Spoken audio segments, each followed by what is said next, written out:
Boa tarde para todos. Sejam todos bem-vindos. É um grande prazer, mais uma vez, recebê-los aqui. Embora poucas pessoas, depois dessa pandemia a coisa ficou meio diferente, né? Antes nós tínhamos essas cadeiras todas ocupadas. Mas eu já li um livro, não lembro o nome do livro, que fala sobre isso, sobre a assistência dos centros espíritas. Ele fala mais ou menos que o bom é entre 8 e 10 pessoas. É aqueles centros grandes. Eu assisti uma reunião em São Paulo, num centro que só cadeira tinha 400. Mas só que lá é dividida aquelas seções. Tal responsável por tal trabalho, responsável por tal trabalho. Tem gente que nem conhece o pessoal da outra seção, do trabalho. Então, como o livro explica, é interessante, pouca gente no centro, né? O que é que a gente pode fazer, né?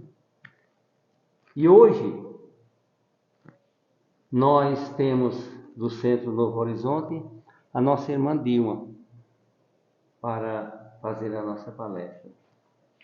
Qual é o tema? Deus, Jesus e doutrina espírita. Deus, Jesus e doutrina espírita.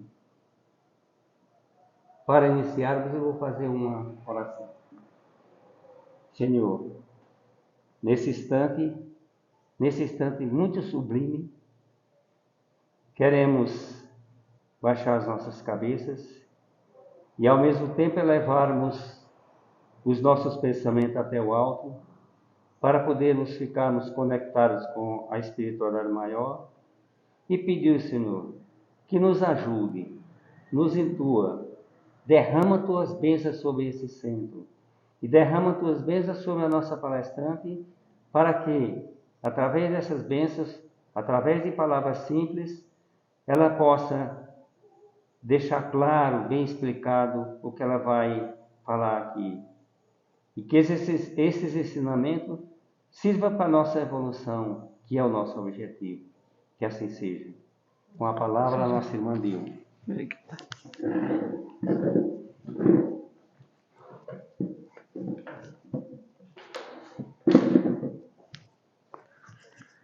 Boa tarde. Vamos, na tarde de hoje, relembrar, né? Na verdade, não é nada de novidade, né? Relembrar aqui sobre a existência de Deus, a vinda de Jesus aqui ao planeta Terra e sobre a doutrina espírita. Pelo conhecimento da história, a gente sabe que antes, né, se tinha a ideia em algumas civilizações, principalmente a civilização grega e romana, a ideia de vários deuses, né? Essa ideia do Deus único, né, ficou mais presente para nós com a vinda de Moisés, né? Mas antes, né, as civilizações mais antigas tinha a ideia dos vários deuses, né? Como a divindade não era um ser como a gente entende hoje, como a doutrina espírita nos esclarece, que a gente vai ver na tarde de hoje. Mas era assim, existia vários deuses, né? Deuses para cada coisa, né? Então, os deuses gregos, trouxe aqui só alguns: Zeus, Poseidon, Atenas, Ares, Artemis, Hermes, Hera, Deméter, Hefesto, Apolo, Dionísio e Afrodite. São alguns dos deuses gregos. Então, para a crença daquele povo, né, o que não tinha uma explicação dava a ideia de Deus, né? Não o Deus, esse ser supremo, mas algo que dominava uma certa parte do entendimento daquele povo, chamava de Deus. Aí tinha o Deus, né, do fogo, da terra, do mar, do amor, a deusa do amor. Por quê? Porque não entendia. Aquilo que não tinha uma explicação chamava-se de Deus, que tinha um certo poder, né, e que as pessoas veneravam como se fossem deuses. Então, trouxemos aí, para a gente relembrar a história, né, alguns deuses gregos. Também nós temos os deuses romanos, trouxemos aqui só para a gente relembrar. Também a ideia dos vários deuses, né? Os romanos também tinham essa ideia de vários deuses. E aí trouxemos também só alguns aqui: Baco, Ceres, Diana, Febo, Juno, Júpiter, Marte, Mercúrio, Minerva, Netuno, Plutão, Vênus, Vesta e Vulcano. São aí alguns deuses romanos. Quer dizer, também tinha, como os gregos, o do vinho, o do amor, do fogo, da terra, o da água. Tem até uma semelhança. Eu não trouxe porque ficaria muito, né, entre um deus romano e o deus grego. Mas só para a gente ter uma ideia de que algumas civilizações tinham essa ideia, né, equivocada de Deus, né? Dava essa qualificação, né, essa denominação de Deus a vários deuses.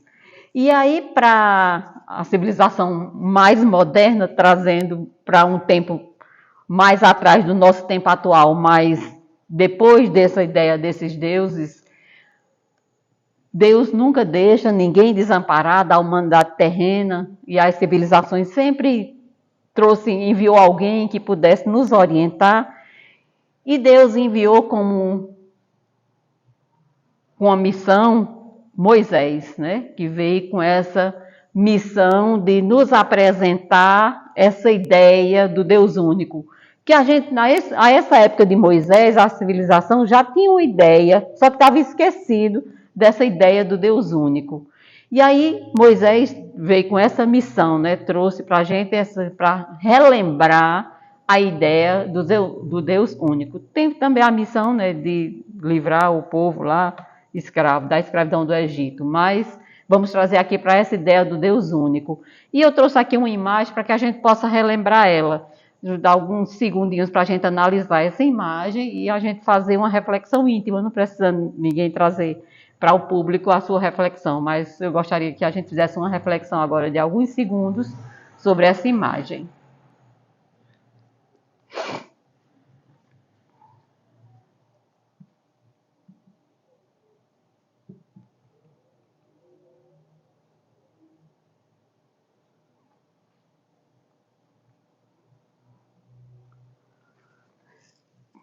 Trazendo aí para algum segmento religioso, nós temos ali a Trindade, né? No segmento religioso, Deus, o Espírito Santo, Deus e Jesus, trazendo aí para um segmento religioso. Nós temos também, trazendo já para a religião especificamente católica, a ideia de anjos, né? Aquelas entidades, aqueles espíritos que têm essa denominação, né? Essa qualificação, podemos dizer assim, de anjo, que pela ideia são espíritos que já foram criados dessa forma e eram aqueles anjinhos, ficavam ali ao lado de Deus, venerando Deus, tocando harpa, tocando um instrumento. E Deus também, a ideia que a gente tinha de Deus também era um senhor de barbas, um senhor idoso de barbas brancas, que vivia sempre sentado, né, num trono, com os anjinhos ao seu lado, né, ao seu redor. Né? Então, essa era a ideia que a gente tinha de Deus. E que tem muita gente que ainda tem, né? Mas em pleno século XXI, com o avanço da tecnologia, da ciência, da tecnologia, isso vem mudando. Mas a gente, durante muitas civilizações, muitas reencarnações, a gente teve essa ideia desse Deus. Deus como um ser humano, idoso, né, de barbas brancas e bem sentado. E aí, quando a gente estuda a doutrina espírita, o que é que a gente observa sobre a progressão dos espíritos e sobre o trabalho, né? Então, a doutrina espírita nos apresenta um Deus diferente, não é? E a questão dos anjos, dos santos para a Igreja Católica, que não são seres privilegiados, que foram criados diferentes. A doutrina espírita nos apresenta que abaixo de Deus realmente existe Deus, a inteligência suprema lá, não é? Mas abaixo de Deus, Deus nos criou, os espíritos, e todos com a mesma condição de chegar a uma perfeição. Então, os que são colocados na condição de anjo é porque desenvolveram, evoluíram até essa condição, ser chamado de anjo, de santo. Não são seres privilegiados da criação. Deus é um Pai bom, justo e que criou todos iguais.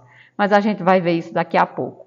Ainda vamos ver agora sobre essa questão, né? A gente viu do politeísmo, né? A ideia dos vários deuses, e agora a gente vai fixar no monoteísmo, que é a ideia que o Espiritismo nos apresenta de Deus. Então, o monoteísmo, né, que é essa ideia do Deus único, né?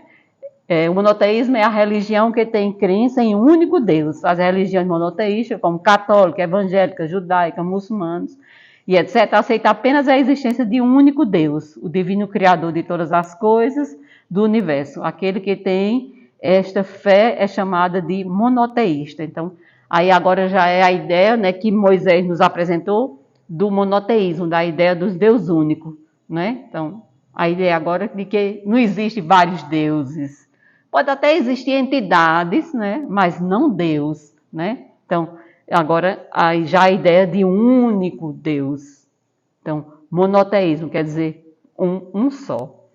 E aí algumas religiões que são monoteístas, trouxemos aqui algumas, né? Islamismo, cristianismo e o judaísmo, mais atuais, né? Então, essas religiões, né, têm essa ideia que Deus é único, não está mais naquela ideia politeísta de vários deuses. Vamos ver um pouquinho de cada uma dessas três principais do monoteísmo que a gente trouxe para hoje. O islamismo. Fundação na Península Arábica pelo profeta Muhammad. O nome da religião vem de Islã, em árabe significa submissão a Deus, né? Já tinha uma submissão, né? Uma ideia diferente de Deus, né? Uma submissão a esse Deus. Na época dessa pesquisa, mais ou menos, né, 1,3 bilhão de adeptos. A liturgia rezam 5 vezes ao dia em direção a Meca, que é o lugar sagrado. Quando possível, a oração deve ser feita na mesquita, lá, no templo. O nome do templo, mesquita, e os lugares santos para o islamismo. O pessoal que profeta o Islã, é Meca, Medina, na Arábia Saudita, e Jerusalém. O judaísmo também, que é uma religião, tem essa ideia do Deus único. A sua fundação foi no Oriente Médio, por Abraão, por volta do século 17 a.C., cerca de 13 bilhões de adeptos. Liturgia rezam também 3 vezes ao dia, de manhã, à tarde e ao anoitecer, como sinal de respeito a Deus. O nome do templo é sinagoga e os lugares santos Jerusalém e Hebrom. Aí já é o judaísmo, né? O cristianismo, fundação no Oriente Médio, está aqui colocado por Jesus, mas bem explicado. Não que Jesus tenha criado o cristianismo, mas porque cristianismo é a denominação daqueles adeptos, daqueles seguidores do Cristo. Por isso que aqui está colocado como fundação, fundada pelo Cristo. Cristo, na realidade, não fundou nenhuma religião, nenhum segmento religioso, apenas vivenciou. Mas aí está colocado como fundado por Jesus, porque o cristianismo é a denominação que é dada aos seguidores do Cristo, né? Cristianismo. Há mais ou menos cerca de 1,9 bilhão de adeptos. A liturgia, a celebração principal é a missa, levando para o catolicismo, na Igreja Católica, refere-se à celebração de Eucaristia. O nome do templo é Igreja, os lugares santos, Jerusalém, Belém, Nazaré e Roma. E isso para o cristianismo, levando mais para o lado católico. Daqui a pouco a gente chega no espiritismo. E aí a gente já viu a ideia dos vários deuses, a gente viu a ideia do Deus único, apresentado para nós por Moisés, mas existe também, que a gente estuda na doutrina espírita, um segmento, uma doutrina chamada de panteísmo. Então é uma doutrina, a gente estuda no Livro dos Espíritos o panteísmo. Então o que é o panteísmo? É a doutrina segundo a qual Deus seria resultante de todas as forças e de todas as inteligências do universo reunidas. Então, o panteísmo é uma doutrina que prega, que os seus seguidores, seus adeptos, né, acreditam, que Deus é uma mistura de tudo, que o adepto do panteísmo, ele vem como unidade, ao desencarnar, ao morrer, volta para o todo, como se Deus fosse um pedacinho de tudo isso. Então, se o panteísmo é essa ideia, né, de que Deus é formado de tudo e que há uma unicidade e depois volta, sai uma unicidade, uma única coisa desse Deus e depois volta para ele, então Deus seria a mistura de tudo. Por exemplo, se a gente fosse panteísta, então aqui nós somos reencarnados, nós viemos Nós somos um pedacinho de Deus, essa é a ideia do panteísmo. Nós somos um pedacinho que a gente saiu lá de Deus e quando terminar o nosso ciclo de vida, a gente volta para Deus. Então, Deus seria um pedacinho de cada coisa e seria o todo. Seria tudo isso aí, juntando tudo isso, seria Deus. Essa é a ideia dessa doutrina, chamada de panteísmo. Que quando a gente começa a estudar, se inteirar melhor nas religiões, a gente vai entendendo melhor que essa ideia do panteísmo também é uma coisa que não dá mais para, em pleno século XXI, a gente acreditar, mas temos que respeitar e é interessante que a gente conheça, né, que existe essa doutrina chamada de panteísmo, que tem essa ideia que nós somos um pedacinho de Deus, saímos dele e voltaremos para ele, e Deus é esse todo. Aí a gente imaginando como seria esse Deus que fosse um pedacinho de todos nós. Né? Como seria isso? Né? Deus sendo um pedacinho de... Como seria esse todo feito de tanto pedacinho? Né? Vamos fazer uma analogia aqui bem simples, a massinha de modelar, quando nós que somos professores, que a gente trabalha com a educação infantil, as crianças gostam muito de massinha, a gente leva massinha e a criança, eu quero a amarela, eu quero a vermelha, aí junta tudo e faz uma coisa só. Então, panteísmo é essa ideia, quando a gente juntar todas as cores da massinha, a gente faz uma bolinha só e ali seria Deus, a mistura de todas as cores da massinha, todos os pedacinhos. Essa é a ideia do panteísmo. E aí, numa pergunta do Livro dos Espíritos, com relação a essas ideias equivocadas sobre Deus, Kardec faz uma pergunta e a resposta é essa, né? Não, pergunta sobre o panteísmo, se essa ideia que Deus é um pedacinho de cada um de nós, né? Depois junta o todo. Quando Kardec pergunta sobre o panteísmo, os espíritos respondem, não podendo fazer esse Deus, o homem quer ao menos ser uma parte dele. Né? Os espíritos respondem de uma forma bem engraçada, mas com muita seriedade, né? Porque diz aí assim, já que a gente não consegue ser Deus, a gente quer ser apenas um pedacinho dele. Imaginemos que Deus é esse, feito de tanto pedacinho. E cada pedacinho que nós somos, né? Então, cada pedacinho desse para depois ser essa divindade, né? Só esse pedacinho chega lá e depois já vira uma divindade. A gente chega aqui, a gente vamos colocar numa linguagem bem simples, a gente é pedra 90, mas quando a gente volta, a gente é Deus. Difícil assim para a gente entender isso, né? Mas, então, panteísmo é essa ideia que Deus, né, que a gente é uma parte do todo e depois a gente volta para esse todo. Então, aí, sobre Deus, Antero de Quental, que até o grupo Novo Horizonte, o grupo musical Novo Horizonte, tem um participante que ele é poeta, escritor, e se juntou com outros participantes e até botaram uma letra nessa poesia de Antero de Quental, que fala sobre Deus assim. Deus, falando sobre a grandiosidade de Deus. Deus, quem, senão Deus, criou obra tamanha, o espaço e o tempo, as amplidões e as eras, onde se agitam turbilhões de esferas, que a luz, a excelsa luz, aquece e banha? Quem, senão ele, fez a esfinge estranha no segredo inviolável das moneras, no coração dos homens e das feras, no coração do amor e da montanha? Deus, somente o eterno, o impenetrável, poderia criar o imensurável e o universo infinito criaria. Suprema paz, intermina piedade, e que habita na eterna claridade das torrentes da luz e da harmonia. Então, como é que a gente compreende Deus agora com essa grandiosidade, com essas ideias, né, panteísta ou politeísta, da ideia dos vários deuses? E para a doutrina espírita, o que é mesmo? O que é Deus? Então, o que é Deus segundo o Espiritismo? A primeira pergunta do Livro dos Espíritos, Kardec pergunta aos espíritos, que é Deus? Kardec não pergunta quem é Deus. Já Kardec conhecer essas ideias, né? Monoteísta, politeísta, panteísmo. Então, Kardec pergunta aos espíritos, que é Deus? Que é Deus? Sem personificar, porque se Kardec tivesse perguntado quem é Deus, Kardec já estava personificando, já estava classificando Deus como uma pessoa. né? No português, quem? Está perguntando quem? Quem é a pessoa, né? Quem é o sujeito? E aí Kardec pergunta, que é Deus? E na questão número 1 do Livro dos Espíritos, e os Espíritos respondem, Deus é a inteligência suprema, causa primária de todas as coisas.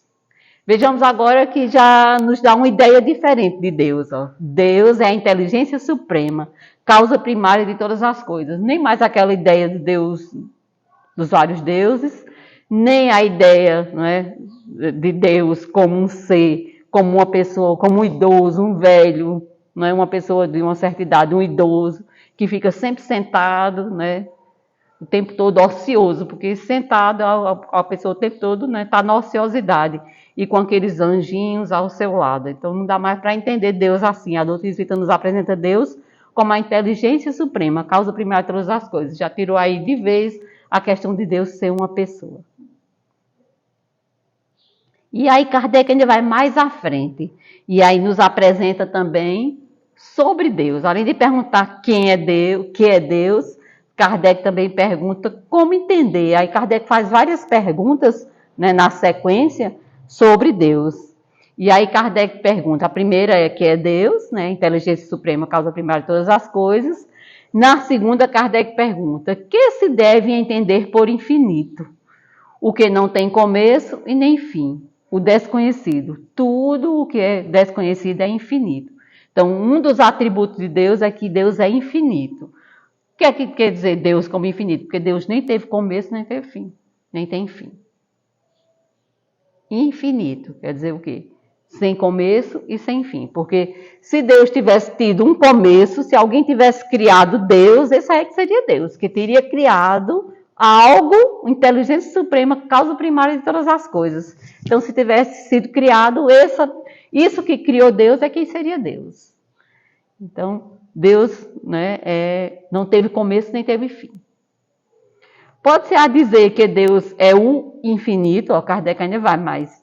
O infinito, Deus é o infinito, definição incompleta, pobreza de linguagem dos homens, que é insuficiente para definir as coisas que estão acima da sua inteligência. Então, que os Espíritos respondem? Que a gente não tem capacidade ainda de entender Deus. Nós não temos ainda capacidade para entender realmente Deus. Deus está muito além de nós. Aí, como foi que resumiu? Como Pai. Jesus resumiu Deus para a gente como Pai. Foi a forma mais simples que Jesus, né, encontrou para que a gente tivesse assim uma noção melhor de Deus. Foi que ele apresentou como Pai. E ainda sobre Deus, né, querer definir Deus seria circunscrevê-lo e quase negá-lo. Isso está no livro Depois da Morte, de Leon Denis. Diz o seguinte, para resumir tanto quanto podemos tudo o que pensamos referente a Deus, ele é a vida, a razão, a consciência em sua plenitude. É a causa eternamente operante de tudo que existe. É a comunhão universal, onde cada ser vai sorver a existência, a fim de que, em seguida, concorrer na medida de suas faculdades crescentes e de uma elevação para a harmonia do conjunto. Então, Leon Denis, que é um espírito, participou da codificação, e que nos apresenta aí uma definição de Deus. E Kardec também nos apresenta, né, na codificação, os atributos de Deus. Para a gente ter uma ideia, né, atributos, né, seria para a gente aqui as qualidades. Né? Quais são as qualidades nossas? Se a gente for colocar aqui, qualidade de fulano, é inteligente, é obediente. Então, quais são as qualidades de Deus? Deus agora sem ser uma pessoa, mas tem, né? Então, quais são, né, os atributos de Deus? Então, os atributos de Deus, segundo a doutrina espírita, Deus ele é eterno, como lá foi colocado, infinito, não teve começo, não tem começo nem fim. Logo, Deus é eterno, não tem começo nem fim. Porque lá ele diz, está colocado como infinito porque a gente não tem capacidade de compreensão de entender algo. Então, coloca como infinito, mas existe ainda uma diferença. Quando a gente está estudando a questão do espírito, existe uma diferença. Infinito. Infinito é uma coisa que não tem fim, mas tem começo. Por isso que aí coloca primeiro Deus como infinito e depois esclarece que Deus não é infinito, Deus é eterno. Por quê? O eterno é aquele que não tem começo nem fim. O infinito pode, em algum momento, ter surgido e não ter fim. Aí agora aqui já esclarece melhor, que em vez de colocar Deus, a doutrina espírita nos apresenta nos atributos de Deus, em vez de colocar infinito, coloca eterno. Não tem começo nem fim. Deus é eterno. Deus é imaterial, quer dizer, qualquer matéria que a gente conhece aqui, que a gente vai conhecer no futuro, seja no mundo material, no mundo espiritual, a matéria que você imaginar, Deus é feito de uma matéria diferente. Então, Deus é imaterial. É feito de uma matéria diferente de tudo que a gente possa imaginar. Deus é imutável, não muda. Suas leis também não mudam. Então, Deus, ele é imutável, não muda. As leis de Deus são imutáveis como ele. Então, Deus não muda. Deus é único. Agora já não tem mais aquela ideia da politeísta, dos vários deuses. Deus é único. Onipotente, também acrescenta-se o onipresente, né? Perfeito, não muda, não vai modificar, não vai evoluir, porque ele já é perfeito.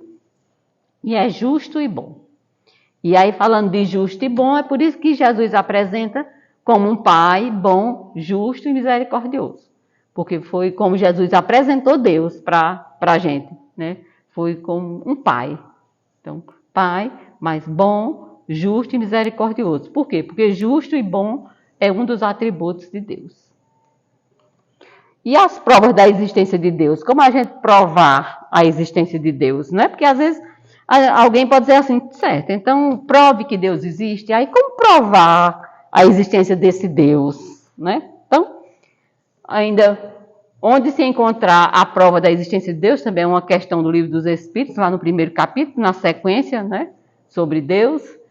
E a resposta dos Espíritos: não há efeito sem causa. Procurai a causa de tudo, o que não é obra do homem, e vossa razão vos responderá. Então, trouxe aqui só algumas imagens, né? Do sistema solar, com os planetas, a evolução humana, a natureza, a flora, a fauna. Então, a gente olha para isso e a gente pergunta: quem fez? Se não foi o homem, mas existe. Se existe, alguém fez. E esse alguém, ou esse algo, é Deus. Aí, queira chamar, como queira, né? Para os maçons, o grande arquiteto do universo, né? Para Jeová, Jeová, né? Então, mas dê o nome que der, mas Deus é essa, é a causa, né? A causa primeira que foi o primeiro a fazer tudo isso. Tudo aquilo que não foi feito pelo homem foi feito por alguém ou por algo. E esse algo é Deus. Logo aí, só para a gente relembrar. O homem possui um sentimento instintivo da existência de Deus, porque Deus colocou em nós a sua essência. Então, a pessoa pode se colocar na condição de ateu. Ele pode se apresentar e pode até dizer e falar alguma coisa sobre essa questão de não acreditar em Deus, mas está dentro dele. Deus colocou em cada um de nós a ideia da sua existência. Então, por isso, não existe o ateu verdadeiro. Porque está lá no íntimo, um dia vai despertar, porque Deus colocou em cada uma de suas criaturas, em cada um de nós, a ideia da sua existência. Então, não existe ninguém desprovido da existência de Deus. Um dia irá despertar, mais cedo ou mais tarde, a existência de Deus, porque está no íntimo.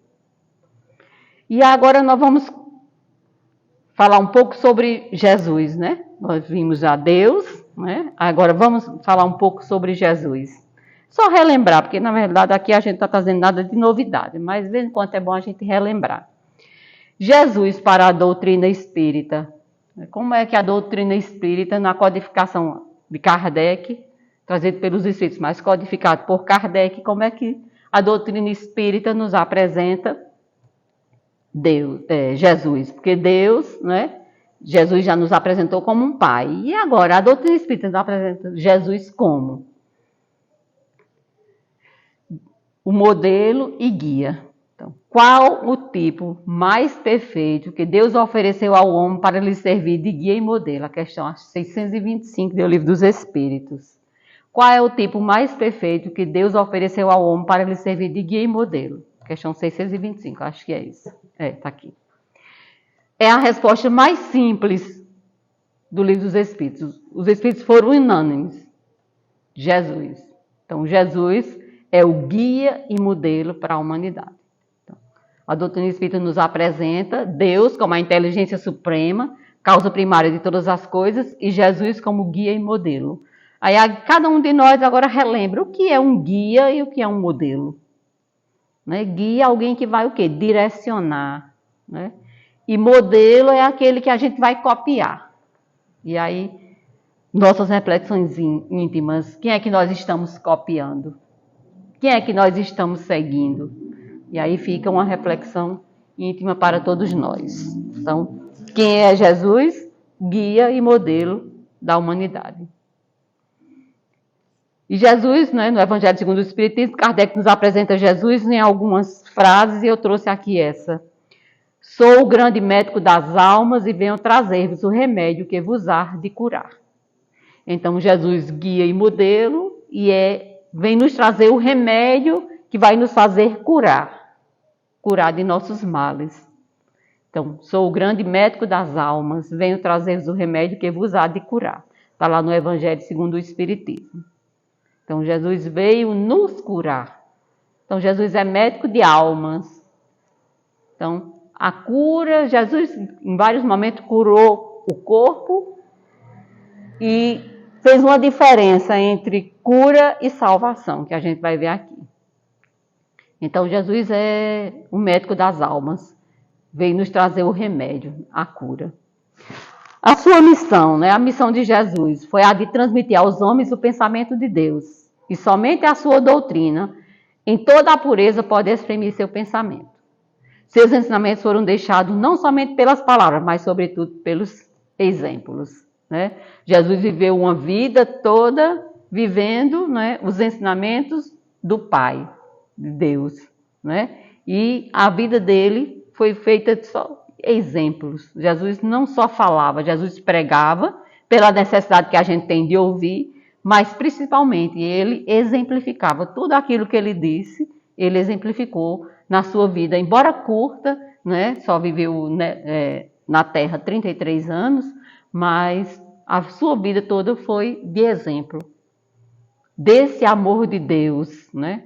Do exemplo de como a gente tem que fazer para a gente se curar dos nossos males, das nossas doenças emocionais, físicas, que todas elas começam no espírito. Né? Então, a cura da alma cura também o físico. Né? Se você trata apenas o físico e mais não trata a alma, a doença volta. Né? Então, a cura verdadeira é a cura do espírito, a cura da alma, e Jesus veio nos apresentar. Então, a vida de Jesus exemplificou. Tem os seus momentos onde ele falava principalmente por parábolas, né? Mas tudo que ele falou, ele exemplificou. Por isso que a doutrina espírita nos apresenta como guia e modelo. A gente tem que seguir esses passos de Jesus, para que a gente possa ter a nossa felicidade futura. Jesus não morreu para nos salvar, Jesus viveu para nos mostrar o caminho da salvação. Eu sou o caminho, a verdade e a vida. Ninguém vem ao Pai senão por mim. Vejamos Jesus dizendo, ó, eu sou o caminho, a verdade e a vida. Ninguém vai ao Pai senão por mim. Jesus não está falando sobre religiões, não. Católico, evangélico, espírita, banda. Não. Jesus está dizendo ele, né? Eu sou o caminho. Quer dizer, o que é que Jesus quis dizer com isso? Que a gente só vai se salvar quando a gente fizer o que ele fez. Quando a gente seguir verdadeiramente seus passos. Quando a gente praticar os seus exemplos, os seus ensinamentos. Está bem claro. Eu sou o caminho, a verdade e a vida. Ninguém vem ao Pai senão por mim. Não é levantando a mão num templo religioso.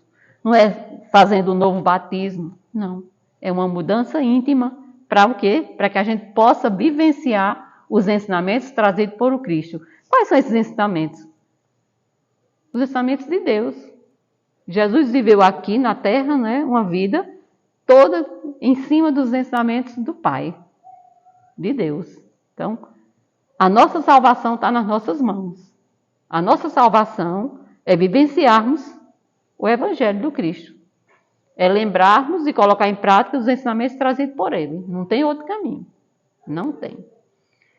O levantar a mão num determinado segmento religioso, um batismo, tem sentido se a partir daquilo, se não for só o ato, a partir daquele momento que alguém levanta a mão num templo religioso e a pessoa, a partir daquele momento, foi tocado e vai passar a ter uma vida diferente, vivenciar o Evangelho do Cristo, aí sim, o levantar a mão resolveu a situação. Agora o ato de levantar a mão, de agora ser adepto do Espiritismo, agora eu estou estudando Kardec, não, estudar Kardec não vira santo, se não praticar o que é o Espiritismo. É o Evangelho do Cristo de uma forma mais interessante, de uma forma mais moderna, de uma forma que a gente agora já entende, que Jesus não pôde dizer porque a gente não entendia. Então a gente só vai chegar a esse caminho, só vai trilhar o caminho se a gente se decidir. A decisão é nossa. Não é só o ato de fazer, é a mudança íntima. É realmente se escolher o caminho traçado por Jesus. Essa é a verdadeira salvação. Jesus também nos diz: eu sou a luz do mundo. Quem me segue não andará nas trevas, mas verá a luz. Porque esse caminho é de luz. O caminho traçado por Jesus, os ensinamentos do Cristo é de luz. Nos afasta das trevas. Cabe a nós decidirmos a luz ou a treva. É uma escolha íntima. É uma escolha nossa. As religiões, elas esclarecem, né?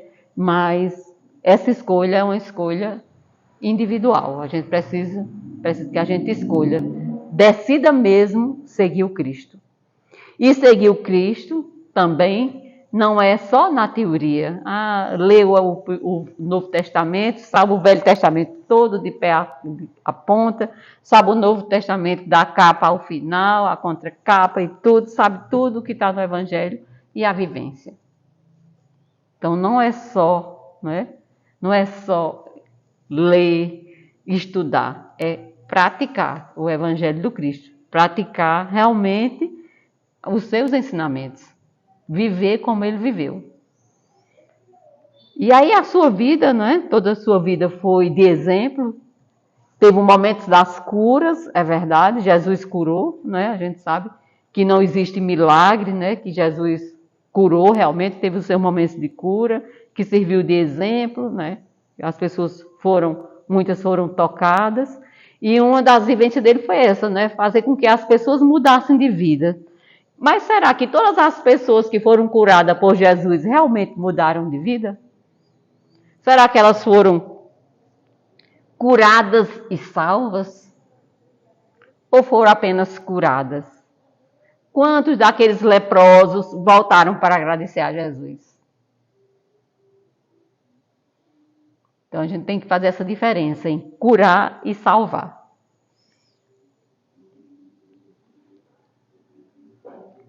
Então a gente estuda na doutrina espírita, na Gênese, tem um capítulo que fala sobre essa questão dos milagres. Aí a gente, na doutrina espírita, a gente entende que não foi nada de milagre, que Jesus tinha conhecimento. Quando Jesus ressuscitou Lázaro, curou os leprosos, né? A filha da viúva de Naim, tudo aquilo ali, Jesus não derrogou as leis, né? Ali Jesus tinha conhecimento, né? Conhecimento que hoje a gente estuda química, física, biologia, matemática, as tecnologias.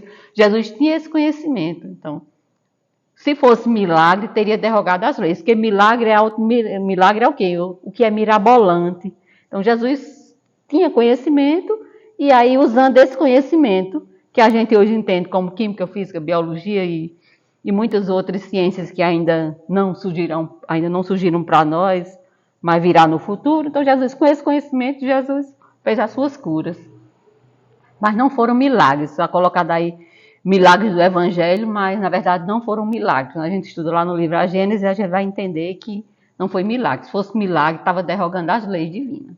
E não foram milagres. Jesus tinha o conhecimento e tinha a capacidade moral e intelectual para resolver aquelas situações. Sabia, como por exemplo, né, ressuscitar Lázaro.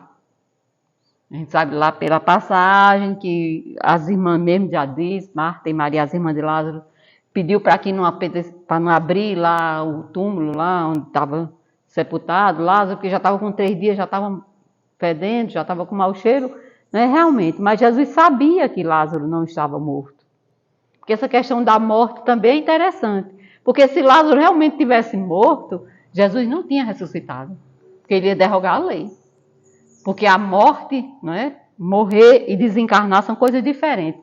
Se o espírito de Lázaro, né, que habitava o corpo de Lázaro, tivesse realmente desencarnado, tivesse desfeito o laço, Jesus não tinha derrogado essa lei e ter feito ele voltar. Jesus sabia que o corpo de Lázaro já estava entrando em decomposição, realmente, mas o espírito ainda estava ali, ligado ao corpo. O espírito não tinha se desligado. Então, Jesus, pelo seu conhecimento, pela moralidade, as qualidades que ele tinha e a capacidade que ele tinha, ele curou o corpo usando o magnetismo, que é uma coisa que a Kardec estudou há mais de 180 anos por aí. Kardec estudou o magnetismo, sabe do que o magnetismo é capaz. Imaginemos Jesus.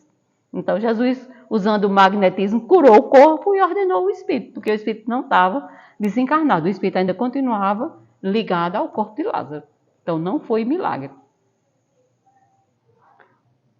Mas teve algumas pessoas que se curaram, realmente. Curaram e se salvaram. Aí a gente vamos ver uma diferença entre curar e salvar. Curar, muitos leprosos foram curados. Os endemoniados, que são aqueles que passavam por um processo obsessivo, foram realmente curados por Jesus.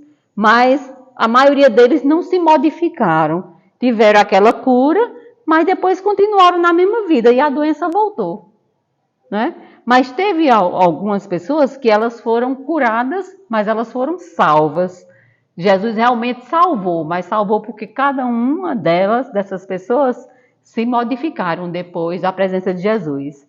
E aí nós temos um exemplo aí, Maria de Magdala, né, que a partir do momento que ela teve, né, aquele encontro com Jesus, ela realmente se modificou. Então, ela realmente se curou e se salvou, porque a vida dela mudou totalmente. A partir daquele momento, ela foi seguir o Cristo, fazer o que o Cristo fazia. Então, aí houve só a cura? Não, houve também a salvação, mas a salvação foi ela. Ela se salvou, porque ela foi seguir os ensinamentos do Cristo. Ela foi tocada pelo amor do Cristo e se determinou a fazer o que o Cristo fazia. Aí ela se curou e se salvou. A samaritana também é outro exemplo. E a mulher adúltera, né? Aí realmente é cura e salvação, foram as duas coisas. Porque quantos de nós por exemplo, a gente está com um problema de saúde, a gente vai para o médico. Aí chega lá, faz a consulta, o médico passa a medicação, só que a gente toma a medicação, mas não faz a dieta alimentar, por exemplo, que precisa. Ou então a gente toma a medicação, mas toma só os primeiros dias, não segue a prescrição médica até o final do tratamento. Essa pessoa vai ser curada? Só o simples fato de ter ido ao médico? Não, né? Vai ser todo um processo, né? Para poder ficar bom, para poder curar-se daquela doença, vai tomar a medicação, vai seguir as orientações médicas, vai fazer alguns exames, vai fazer uma mudança alimentar, vai fazer um exercício físico, se for preciso. Aí a pessoa fez os seus esforços. Então, não foi o médico que lhe curou. O médico deu, pelo conhecimento que tinha, que adquiriu com seus estudos, né, sabia qual o remédio e a pessoa fez sua parte. Só o médico se querendo não cura ninguém. Precisa que a gente precisa fazer a nossa parte. Então, Jesus, ele é guia e modelo por isso. Então, a gente precisa seguir Jesus. Jesus é a salvação nesse sentido, porque a gente vai fazer, vai seguir os seus passos, aí a gente vai conseguir a salvação. E agora nós vamos entrar no Consolador, né? A terceira e última parte da nossa conversa de hoje. Doutrina espírita. Jesus, nos seus últimos momentos aqui na Terra, Jesus nos deixou essa frase. Rogarei ao Pai e ele vos enviará o Paráclito, né, o Consolador prometido. Então, Jesus promete nos seus últimos momentos aqui na Terra que vai rogar ao Pai, Deus, né? Ele apresentou para a gente como um Pai, então rogarei ao Pai um novo Consolador, né? Então, um Consolador que vem para ficar para a humanidade. Como é que a gente, né, trata a doutrina espírita? Como o Consolador prometido por Jesus. E por que é que a gente espírita, adeptos do espiritismo, a gente que estuda a doutrina espírita, a gente tem essa certeza que realmente a doutrina espírita é o Consolador? Jesus disse que esse Consolador ficaria para sempre. Então, como há uma ideia equivocada que esse Consolador que Jesus estava prometendo fosse uma pessoa, não pode ser, porque uma pessoa tem um tempo de vida, morreria. Jesus disse que ficaria para sempre. E que quando a gente começa a estudar a doutrina espírita, o que é a doutrina espírita? Quando foi perguntado a Chico Xavier, por exemplo, o que é que ele trazia de novidade, né? Os ensinamentos de Chico Xavier, tem alguma novidade? Não, tem não. Porque a doutrina espírita, os espíritos superiores, não traz nada de novo para a gente. Vem só esclarecer o que já existe, né? O que Jesus já trouxe, o que os profetas já trouxeram. Então, esse Consolador é o quê? O Evangelho de Jesus. A doutrina espírita é o quê? É um conjunto de ensinamentos trazido pelos espíritos, através da codificação de Kardec, mas que vem trazer, né, essa vivência do Cristo, o Evangelho do Cristo, de uma forma renovada, de uma forma mais que a gente entende melhor, sem tanta alegoria, com mais clareza, com palavras mais modernas, para que a gente possa entender. Até porque Deus sabe que agora a gente já tem condição de entender. Então, como foi o surgimento do Espiritismo, né? O Espiritismo surgiu no dia 18 de abril de 1857, com a publicação do Livro dos Espíritos. Era um período de grandes transformações sociais, filosóficas e políticas.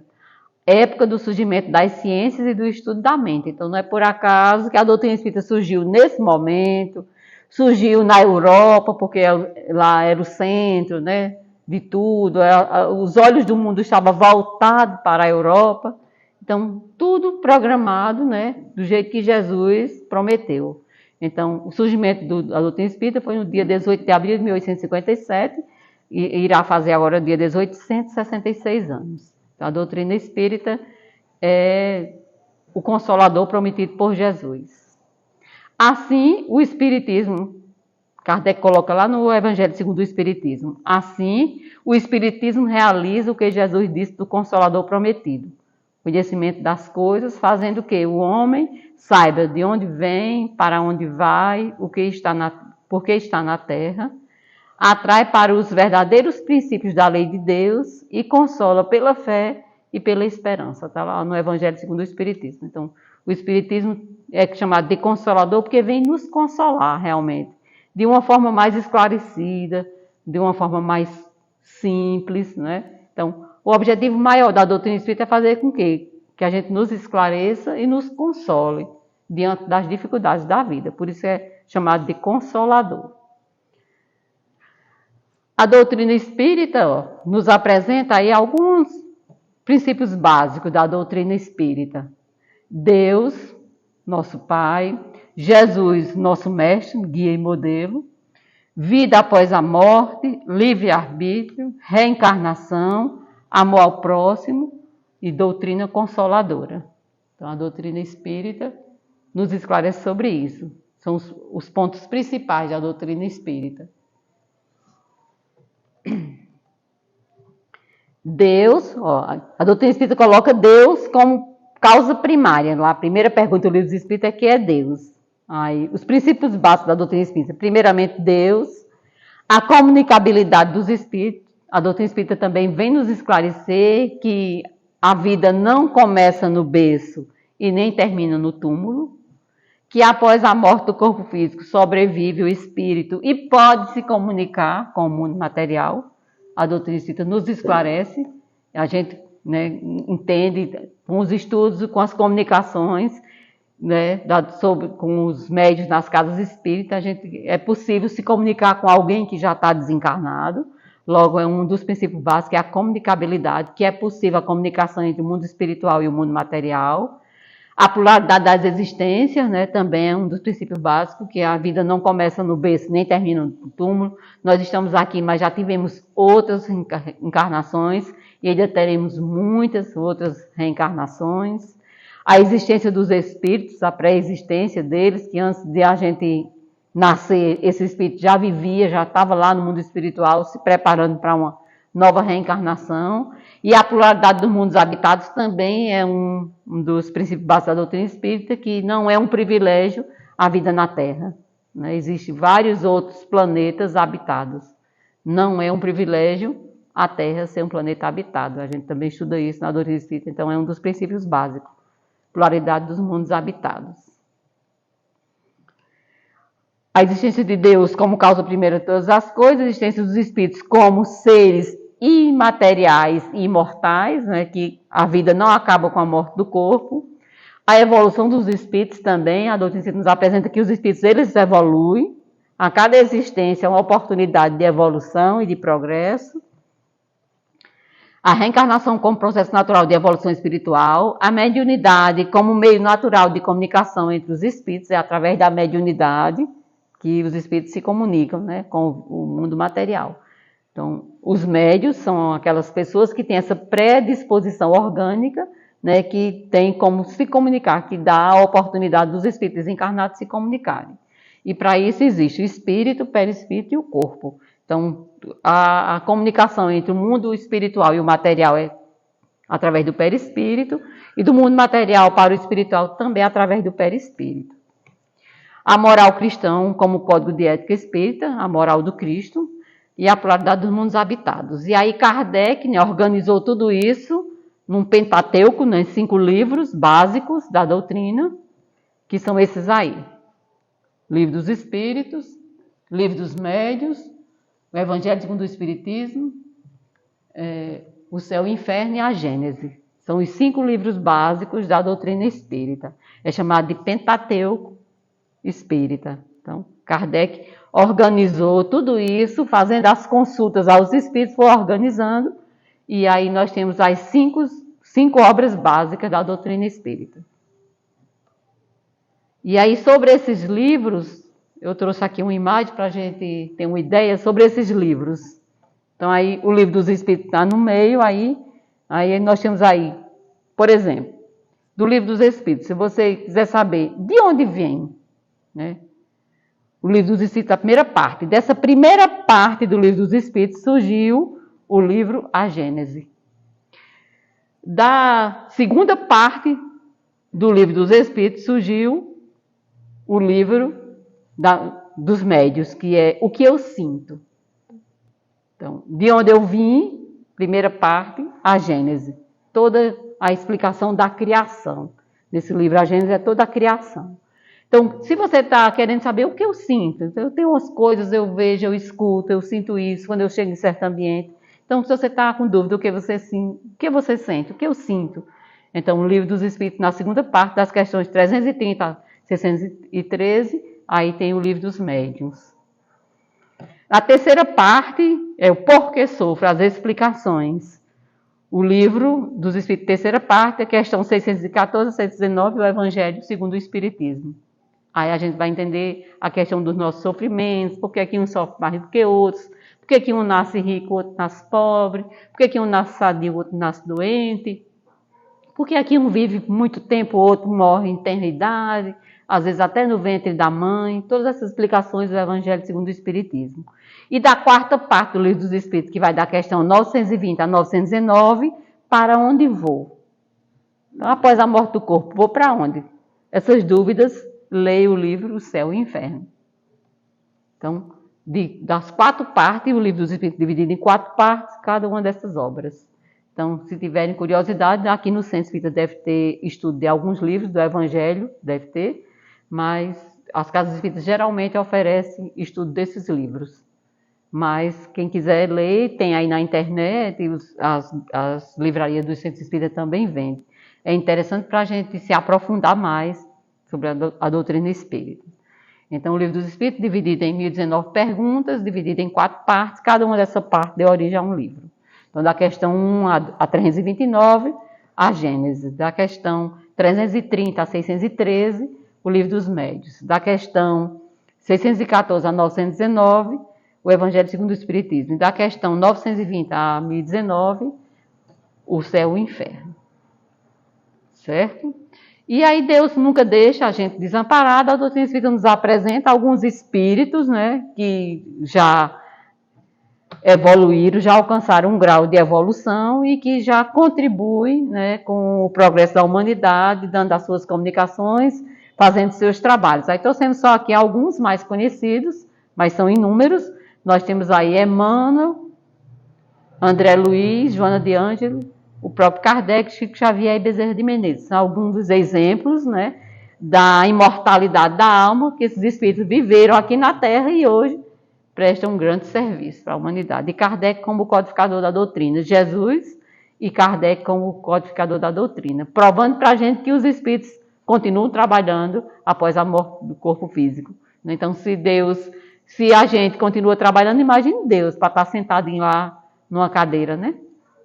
Então, são alguns espíritos que trabalham para a melhoria da humanidade. E Allan Kardec nos diz: quando todos os homens estiverem convencidos de que Deus é o mesmo para todos, soberanamente justo e bom, nada de injusto pode querer, e que o mal não vem dele, mas dos homens, todos se considerarão filhos do mesmo Pai e estenderão as mãos uns para os outros. Allan Kardec, tratando aqui da necessidade da caridade e do amor ao próximo. É preciso que a gente desperte para a caridade, para o amor ao próximo, a empatia e auxiliar uns aos outros. Fora da caridade não há salvação, é o slogan da doutrina espírita. Com o espiritismo, a humanidade deve estar numa nova fase, a do progresso moral, que é sua consequência inevitável, também Allan Kardec. Então, é a moralidade do Cristo que vai fazer com que a gente possa alcançar o nosso desenvolvimento também moral. Chico Xavier diz: se eu não tivesse encontrado Jesus no Espiritismo, eu não teria ficado. Então, Chico Xavier foi um exemplo, né, de espírito encarnado aqui na Terra, que ajudou muito as pessoas, que realmente compreendeu os ensinamentos do Cristo, né, e viveu uma vida toda para auxiliar os nossos irmãos.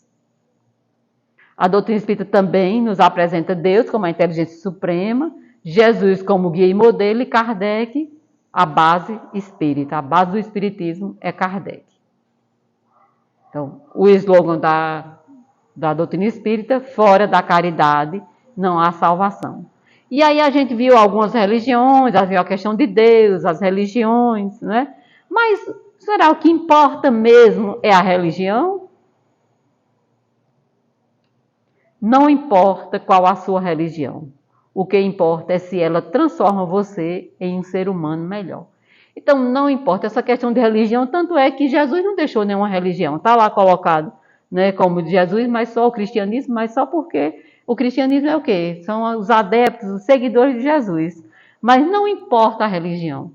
Né? A gente está aqui num templo espírita, a gente apresentou aqui Deus, Jesus e a doutrina espírita, mas o que vai importar mesmo é o que aquela religião faz com o ser humano, faz com aquele adepto. Então, se eu adentro a uma religião, o que é que essa religião fez comigo? Quais são as minhas modificações? Eu fui tocado por algum daqueles ensinamentos, eu fiz minhas modificações. Então, o objetivo das religiões é isso.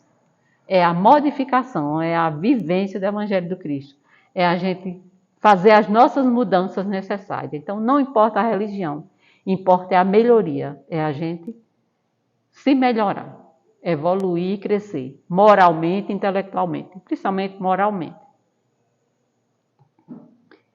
E para encerrar, um panfletozinho trazido pelo Espírito Emmanuel sobre a doutrina espírita nos diz: toda crença é respeitável, no entanto, se buscaste a doutrina espírita, não lhes negue fidelidade. Espírita deve ser o nome do teu nome, ainda mesmo respires aflitivos combates contigo mesmo. Espírita deve ser o claro adjetivo de tua instituição, ainda mesmo que, por isso, te faltem as passageiras subvenções honrarias terrestres. Doutrina espírita quer dizer doutrina do Cristo.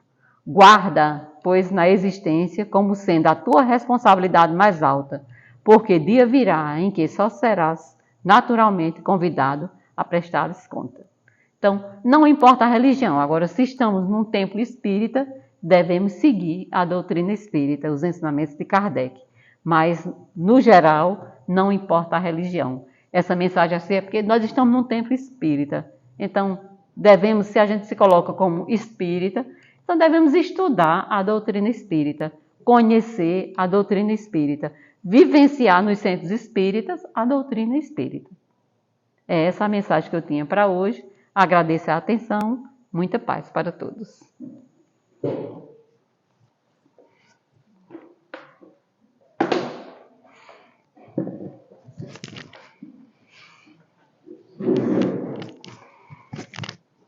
Queremos agradecer a presença de todos e, ao mesmo tempo, convidá-los para a próxima reunião, que, já sabem, é nesse mesmo horário.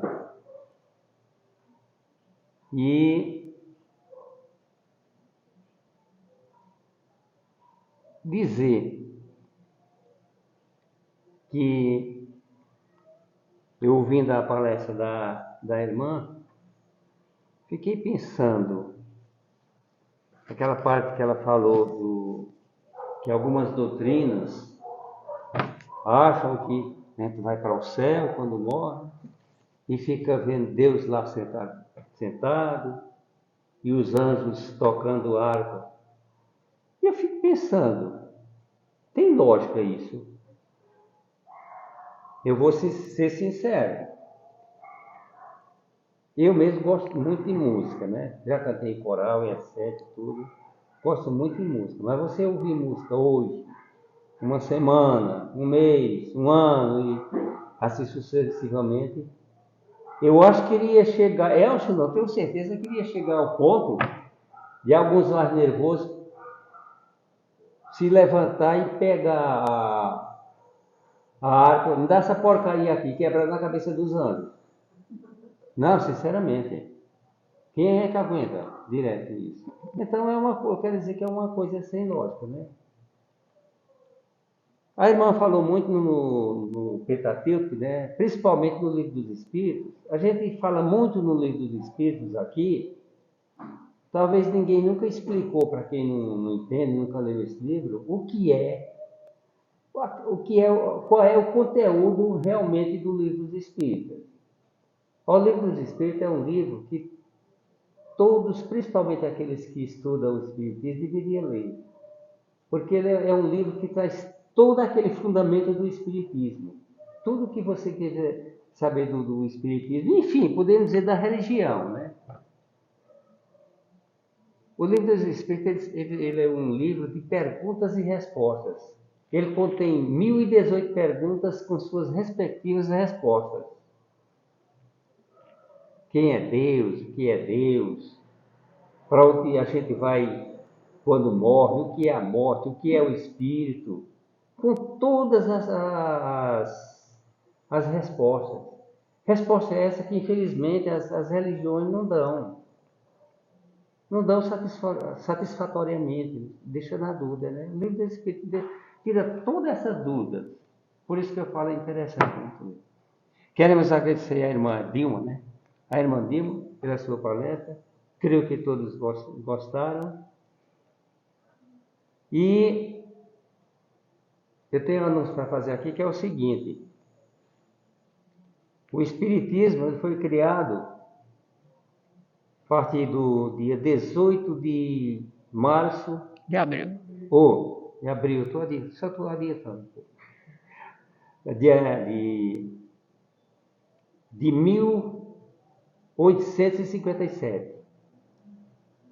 Então, o Centro Espírita de Serra Talhada, Novo Horizonte, ele está convidando esse Centro Espírita aqui para assistir uma comemoração que vai haver lá no dia 18, agora próximo, que vai completar 166 anos. Então, todos estão convidados. Eu, possivelmente, irei eu e minha esposa. Meu carro cabe mais 3 pessoas, além de nós dois. Se alguém quiser ir, pode entrar em contato comigo, viu? É uma terça-feira, às É uma 19h30. terça-feira às 19 horas, tá? Se alguém quiser ir, tem 3 vagas disponíveis no meu carro. Queremos encerrar pedindo para a irmã nos representar em oração. Jesus amado, divino amigo, queremos te agradecer, Senhor, as bênçãos desta hora que estivemos aqui reunidos, estudando os teus ensinamentos. Te pedimos, Senhor, que abençoe cada um de nós, nos envolva com as tuas bênçãos, que o Senhor possa fortalecer essa casa espírita, o mentor com toda a sua equipe, que possam continuar firmes no propósito dos teus ensinamentos, que o teu amor infinito nos envolva, hoje, agora e sempre. Muito obrigado por tudo, que assim seja. Que assim seja. Vamos nos preparar para o passo.